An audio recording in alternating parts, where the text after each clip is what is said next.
Guys, I wanted to show you all really quickly about the new Bellringers because some people have turned it in and they've not really been doing it correctly. And it's new at a time when we're not in class, or my virtual people, you guys aren't really sure what to do. But the worksheet is the exact same as it has always been.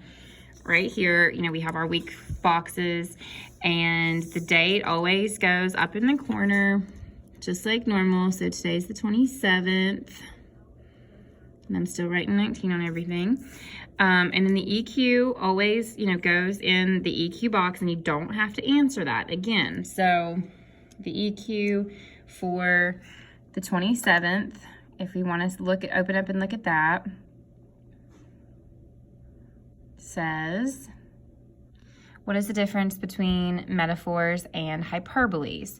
So that's what I have to write here. Now, again, I don't answer that. You guys always know, like, because it's a question, you feel like you have to answer that, and you don't, because at the beginning of class, you might not be able to answer that. You can't always answer that right at the beginning, because sometimes it takes us the whole class period or even two to get through that. And I'm just gonna kind of, what I have to do is right on top or right on the bottom or right out on the edges to get it to all fit, and that's fine. Okay, so that is the question that you're supposed to be asking yourself the whole class period long. That's why you can't answer it, because you might not be able to until we finish the lesson. And now what goes in this box is the word of the day, as always.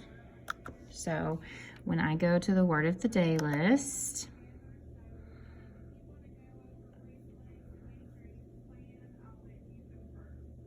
let me see here.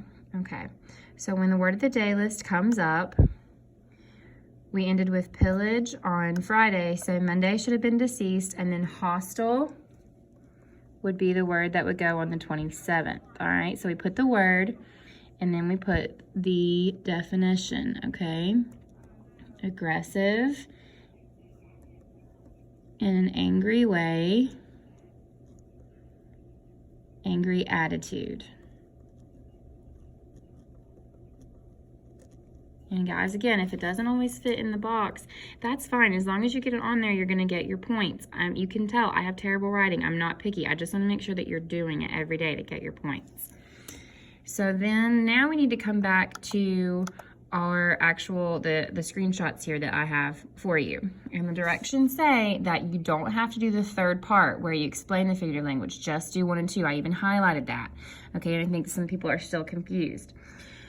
So when you look at this, instead of correcting sentences now like we have been, since we're talking about figurative language in class, I wanted to do figurative language in the Bellringer. So you read this sentence or two that says, I had told myself that I wasn't going to look back at the village, but I couldn't help it. When I did, I felt as weak as an old cornstalk rattling in the winds of winter. So in this Bellringer, it tells you to do 3 things. And remember, you only have to do 2. So it will tell you to copy down the figurative language. And if you look back at those 2 sentences, I can find that the figurative language right here says, I felt as weak as an old cornstalk rattling in the winds of winter. This is a simile, as weak as an old cornstalk. So that's what I'm gonna write. I'm not gonna write this whole thing. I'm not even gonna write the whole sentence. I'm just gonna zoom in on just the figurative language. And I'm gonna put as weak as an old cornstalk.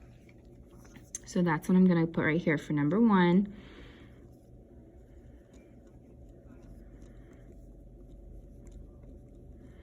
As weak as an old cornstalk.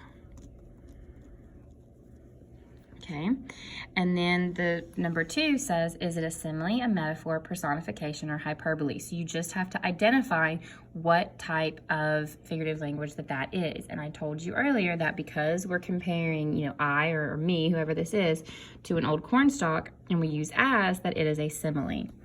So for number 2, we're gonna put simile. And that's it. You don't have to worry about number 3. You don't have to explain, you know, what the specific meaning is or what the understanding is, because I know that if you can identify it and tell me what it is, that you understand that what they're comparing or what they're using an exaggeration for or what is being personified. So I'm making it even easier for you. All you have to do is write down a number 1 and tell me what the figurative language is, and then number 2 is identify it. But the word of the day and the EQ are still not changing. You still just have to write it down only, not answer it. Okay, so I hope that that helped. And if you have any questions, just message me, or you can get on my office hours and ask.